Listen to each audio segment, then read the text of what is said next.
The First World War is raging on. Millions of British soldiers are fighting on the battlefields of Europe. It is one of the deadliest conflicts in human history. Every month, the United Kingdom is sending £67 million of meat to feed its soldiers along with great quantities of other items. Since Britain heavily relied on the import of key food staples, the task of feeding soldiers became an enormous undertaking. Many farmers and workers like blacksmiths were mobilized that negatively affected the agricultural output.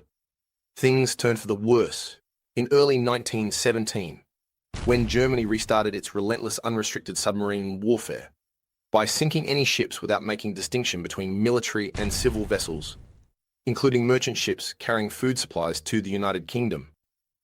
The government had no other option but introduce rationing, which was, of course, not a popular measure. Every individual was allotted a fixed amount of bread, sugar, butter, margarine, and meat. But this was not sufficient, and the government kept trying to find other ways to alleviate food shortages. One official noticed that people ate stale bread less than freshly baked bread, around 5% less. This resulted in an unusual order that prohibited selling bread for at least 12 hours after it had been baked.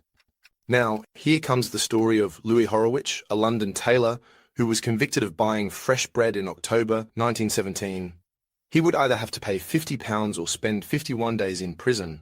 Thankfully, the public outrage made the authorities overturn this decision in January 1918, saying even though the verdict was technically justified, such a harsh penalty was simply inexcusable.